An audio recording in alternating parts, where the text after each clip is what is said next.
Mastering McPets podcast. I'm Emily and I'm joined by Helen and Gina. This is where we talk about what it's really like working with animals, the good, the chaotic and everything in between. Today we're talking about the word reactive and why it's often used as a bit of a catch-all for behaviour when actually there's a lot more going on underneath.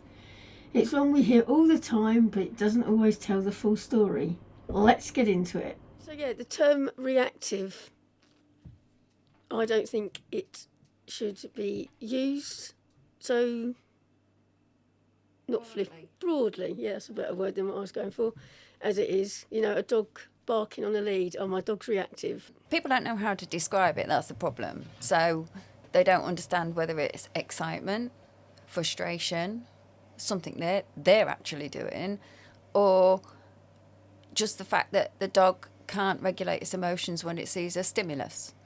So reactive is the word that they use. Yeah. 9 times out of 10 it very rarely is. No, it's not. The dog's communicating with us, not being reactive as such, but we need to be able to understand what that behaviour is meaning and what we need to do to alter it going forward. Yeah, it's usually fairly obvious, to be fair. Yeah. To me, anyway. So a classic that I get asked a lot about is my dog's reactive on a lead. So what as a behaviourist does that usually say a dog's telling us? Well, 9 times out of 10, when I get this so much, I can't even tell you. It's usually because they're garrotting it, is the first thing. So what, they're walking it on? Yeah, slip leads and stuff like that, or even just flatbed collars, and it's pulling like mad, because you'll find with some dogs, they'll pull, we particularly see it in Labradors and Staffords, and they'll pull like mad, and they don't care that they're going because what they've made an association with is that the more they pull, as soon as they get to where they want to be, then they'll have release, which is I'll pull like fuck to the field, get to the field, and then the pressure will go. So the quicker I pull there and the quicker I get there, the quicker I get rid of the pressure. So it's how they rationalise it. And then you've got other dogs that are of a different disposition, more sensitive, more emotionally aware, that can feel that pressure, and it can make them feel the pain, feel that restriction of airflow, and that can make them bark because they can associate it with what's coming at them rather than the end of the lead or the wally that's holding the lead. Yeah. So then they'll bark and go and be reactive, and that could be a person and a dog, and then owners don't understand why. So that's one reason. The other reason is even if they're on things that aren't round the neck, they've just got the dog wafting out front, totally vulnerable, totally exposed, and leading the way, controlling the pace. We know sniffing's enrichment, but it needs to be structured. If you've got a dog that's unsure, it's asking you for guidance. Dogs aren't made to make decisions. So the safer you make a dog, the more you control the environment, the less the behaviour happens because they trust you. So that 9 times out of 10 is the reason. Or you've got a dog that's on the wrong food, just totally overstimulated, sensory overload, and is just bouncing up, redirecting at the lead, redirecting at the owner. And part of that is lack of socialisation, lack of training, getting the energy out of them, wrong food. The list is endless. And so it's pretty clear from the outset to see, when I see a dog like that, what the issue is straight off. And, I generally say it's not reactive. Mm. It's doing this because of this. And we teach structure. Structure equals freedom. The more structure, the more freedom the dog gets. Walk it on something like I do on my front loading harness that feels safe, works from the front, on the strongest part of the body, the chest. Can't hurt them, but you've got total control. So they're really easy fixes, to be honest, really easy fixes. Doesn't that just blow your mind though? Because we just talked about walking a dog on a lead, about reactivity, and you've covered 5 or 6 different elements that it could be under that umbrella. My dog's reactive, and you can just break it all down. And some of it sounds an easy fix. Is that fair? Yeah, very easy fix. You see, it's the owners you have to educate. The dogs expressing an emotion, it's expressing a feeling. And I'm a great believer, and I say it a lot, is that everybody's too quick to talk. That includes behaviourists and trainers. They're all too busy giving it that, and they don't listen. If you don't listen to the dog, you don't watch the dog, you don't watch the body language, you don't listen to what it's trying to communicate to you, then you're not going to win. And it's not a one size fits all. How I train one dog will be completely different to another. So you've got some dogs that aren't treat orientated. That's the other thing that gets right on my tits as well. Are you a positive trainer? Everybody's a positive trainer because they always reward. Okay? No matter what, whether you've got some prick with a prong, they'll still give a reward.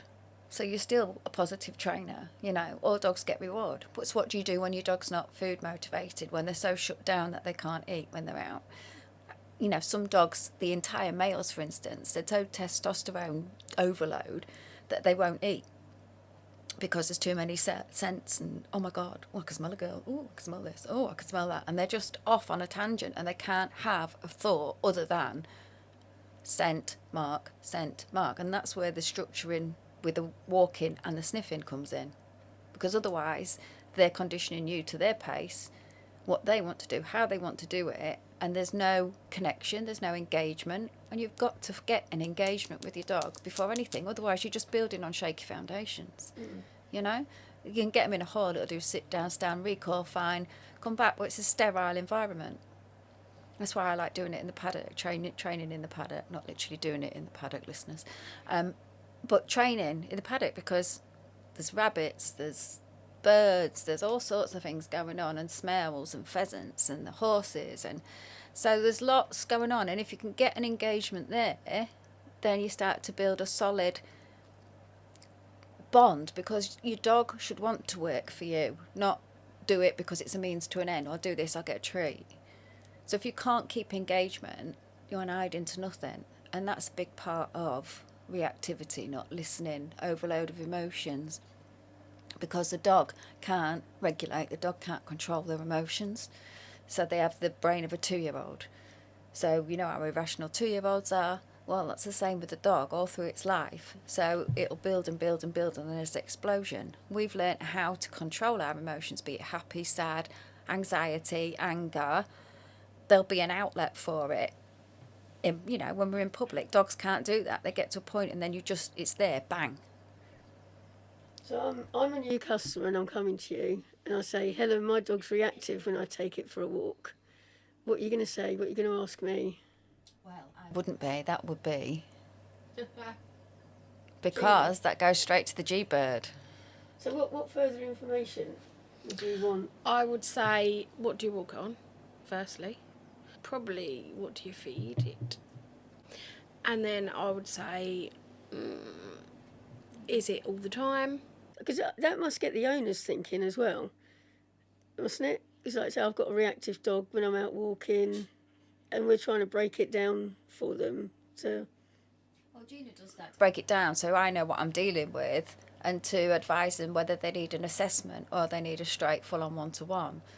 And there's sometimes when the owner don't know, and it's telling Gina this, that, the other, it reacts to this, it reacts to that, it does this, it does that. And then when I assess it and I look at it and I put it with the mentor dogs, you find it's just absolutely frustrated because the owner's never let it off the lead because of the owner's hang-ups and their nervousness. And the dog's going around the menage and the paddock at 100 miles an hour, mine having the best time of its life.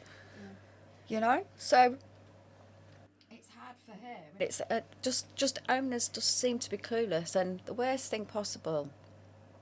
Google's a wonderful tool, but too much knowledge can be disastrous because everybody has different opinions and different ideas as to why and what. And I don't think that you can make an absolute full judgment unless you meet that dog and get to know it. That's the first thing that I do. Get to know the dog and its personality.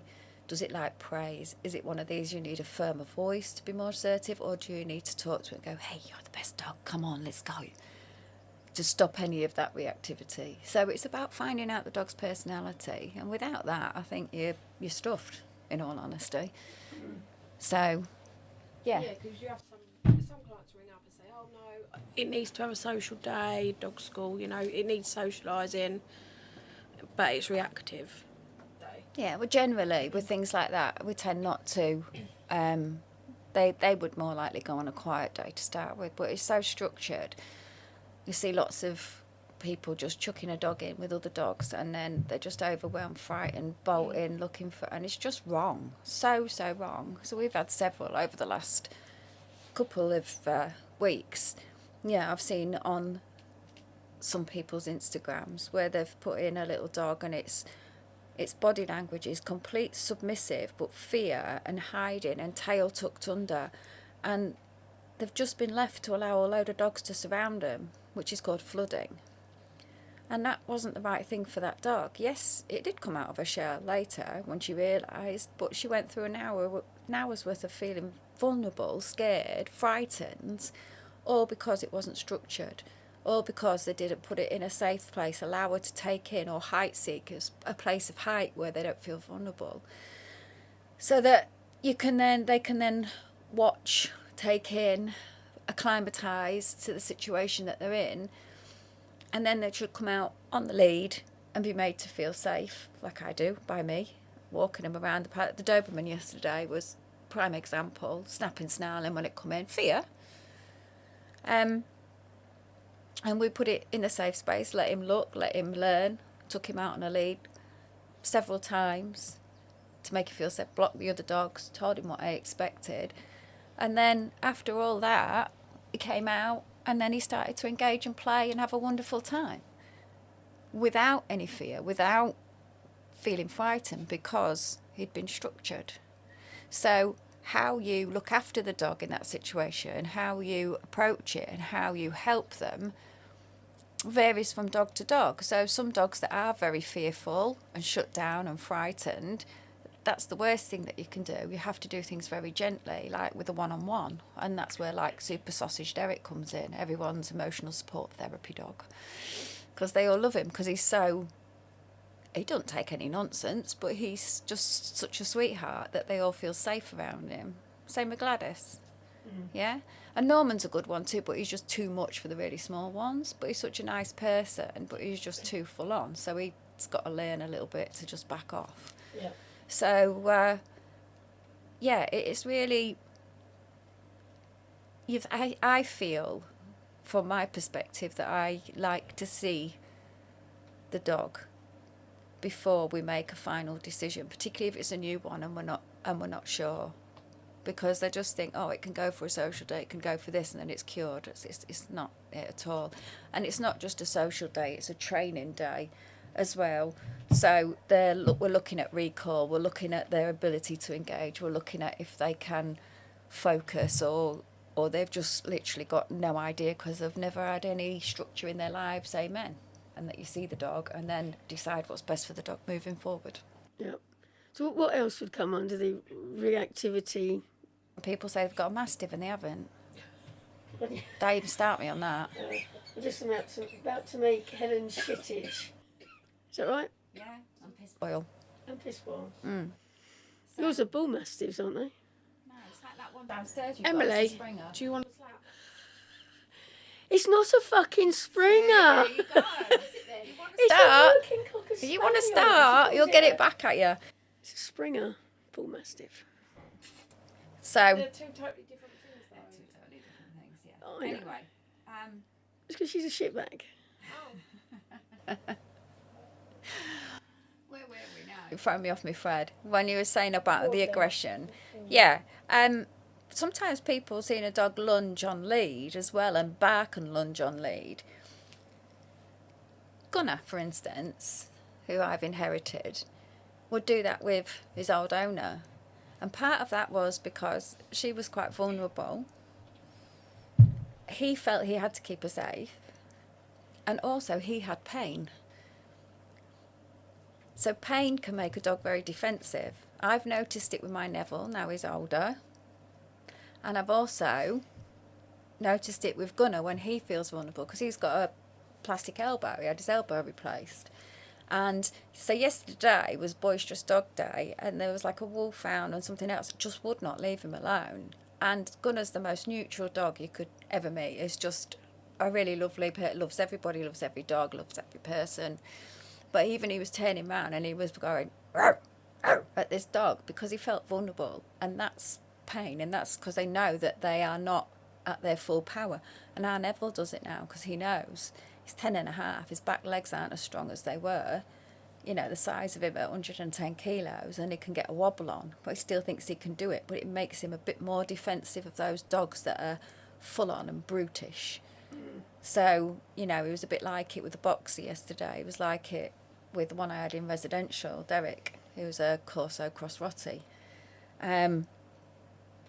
So again, there's another whole spectrum of my dog's reactive. Well, why? There's always a trigger, there's always a reason. And it's like when they go, it's been fine for 8 years, and then all of a sudden, Max, you absolute bell. So talking of pain, here's Max. What's he communicating at the minute? Because he won't be left. He's a needy bastard, and he wants food. That's what he's communicating. You got food? You don't naff off. stop eating. Maxie, you're not allowed in here. Out. What, Mum? Training's going well, isn't it? Yeah. Oh, he's 13, bless him. He's old. So there you go. They and that's it. Owners make concessions. There. Oh, he's old. He is. Yeah.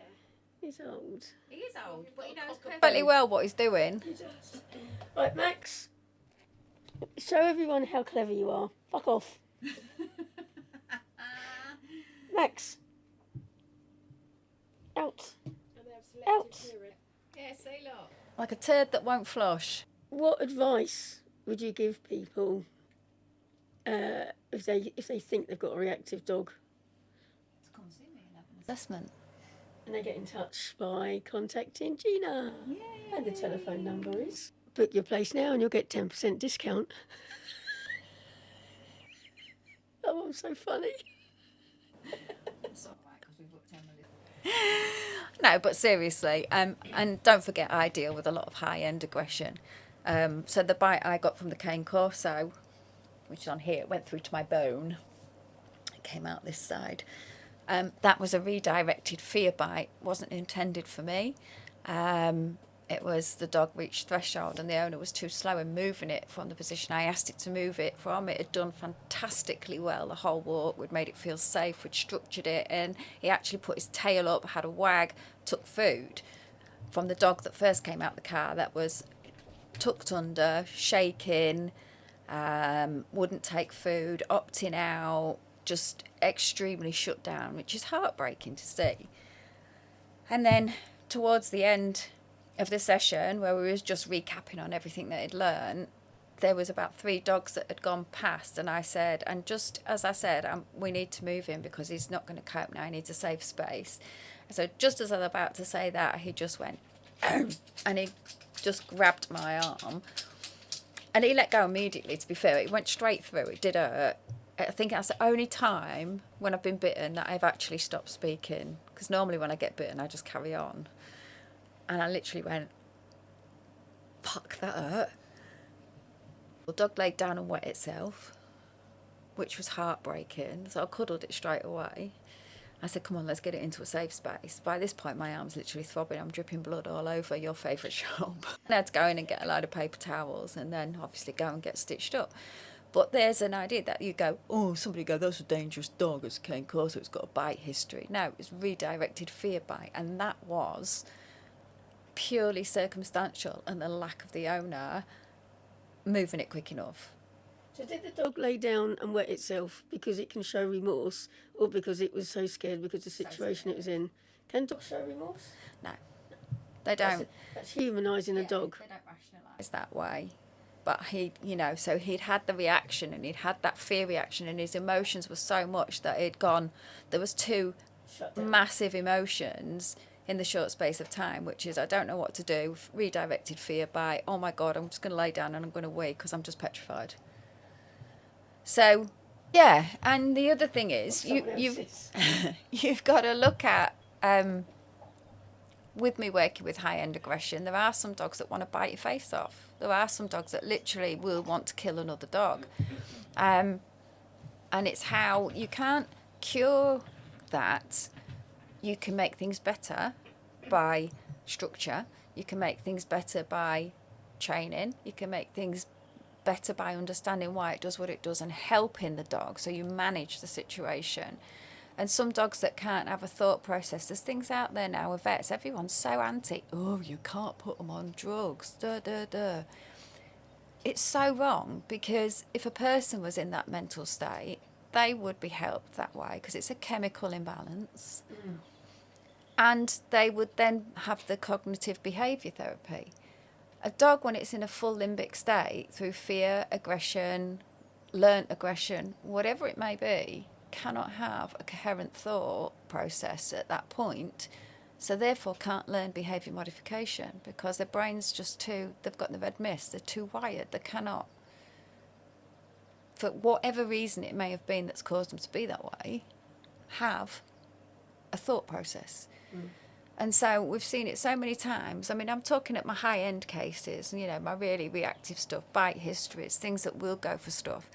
Things that can't settle, it's classic, you know, flank sucking, tail chasing, ear snapping, chasing anything that moves, you know, that there's a sign of it. Then they can't rest, so they're constantly on high alert, all that adrenaline, all that cortisone rushing through their body, and it never switches off. Imagine that as a person and the inflammatory responses it causes.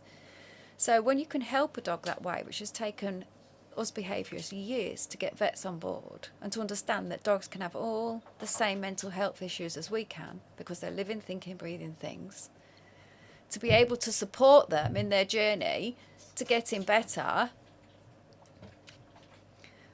then if you can do that, then surely that's the right thing to do, along with the behaviour modification. And the dogs that we've seen that have been on any medication to help with that and then gone through the behaviour modification, when we've taken them off the fluoxetine or the Reconcile or whatever it's been afterwards, they're just a different dog, because now they've made the association with the behaviour modification. It's a coping technique, and a coping technique that they couldn't learn before because their brain couldn't contain information. There's so many behaviourists out there that are going, you don't need to drug it, it's just training. It's bollocks. Listen to the dog. Listen, watch. It's not just training. You can match it up and down as much as you like. You can wear it out. Or some people put them on bloody treadmills till they're exhausted and can't react. That is not the cure. No, it's masking, isn't it? It's not dealing with the root. But I think we can share a dog that's been through all of this, Kiki. And it's why it's so important to me as a business to have you involved, because without you, I don't know where Kiki would be right now. Well, without you, I don't know where Kiki would be, because not with what she's gone through and the way she was, and her issues, the fact that you run a really busy daycare, you've made her own bedroom, her own den. Yes, you muzzled her, and that's another thing. People are so anti-muzzle. Don't be anti-muzzle. People are being responsible, and they're trying to help their dogs enjoy life as best they can and keeping everybody safe, I just might add. And so you muzzled her as well, but we still know that there were certain triggers, certain things that she couldn't cope with at all. And then we went down the Reconcile route and the behaviour modification, and Kiki's what? Different dog. Absolutely different dog. She can manage. We can read her through you teaching us. We know when she needs to decompress and come away from the group. But it's that key word, it's communication. It's what is she communicating to us, and are we willing to read what they're telling us? I don't want a quick fix. I want the fix, and I think too many people want that quick solution, and it just doesn't happen. Yeah, and that's why I don't do TikTok.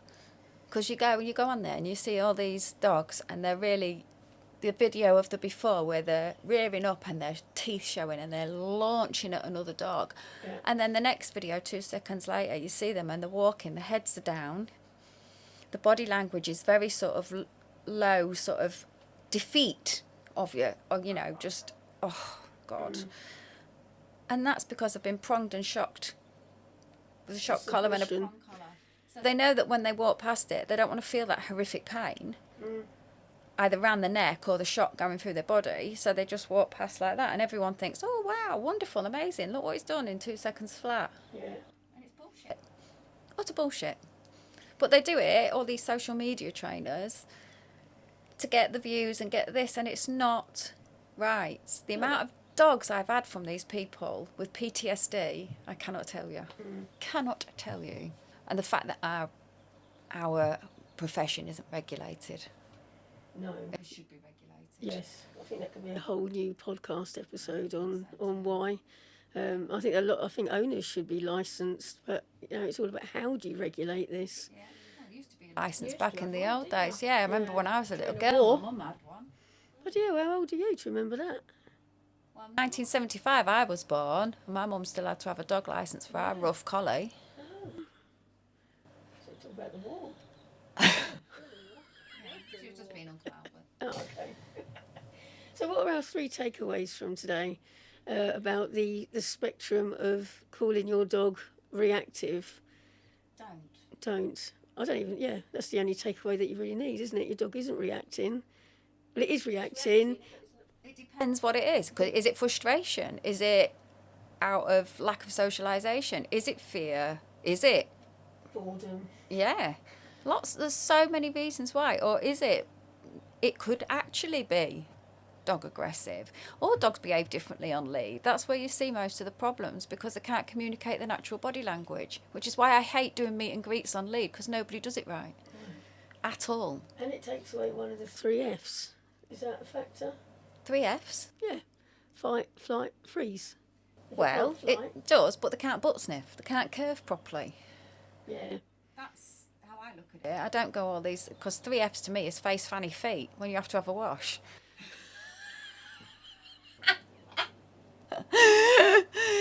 So we could play the game of make up 3 different Fs. To me, it's always face, fanny, feet. I only know one swear word that starts with F though. But no, it's just for me. I look at that. Don't go for all these fancy 3 Fs and all these malarkey. I like to keep it real. They can't exhibit their natural body language when they're on a lead because they're restricted in doing so. And then other dogs misinterpret what they're communicating. Just go, look, say hello, and they go nose to nose. Well, that's not natural. No, you need the curve. Yeah, The and back then and if you've got a guarding breed and they go, that's enough, and pull back, the guarding breed you're putting on a lip. What are you pulling me back for? Why are you defensive? Yeah. What do I need to kill? You know? So I teach my lot how to meet and greet properly, but avoid it if you can. You lead your crap strap. Your body should do the work. Your lead is what? Crap strap. Oh, crap strap. Yeah, so if it all goes wrong, then you lead. Crap. Yeah. Okay. I do think that we could talk about this subject all day long, and I'm going to wrap it up. As you can probably tell, I've already wrapped it up.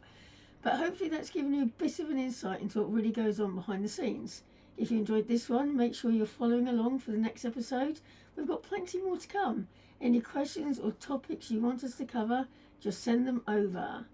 Tatty bye!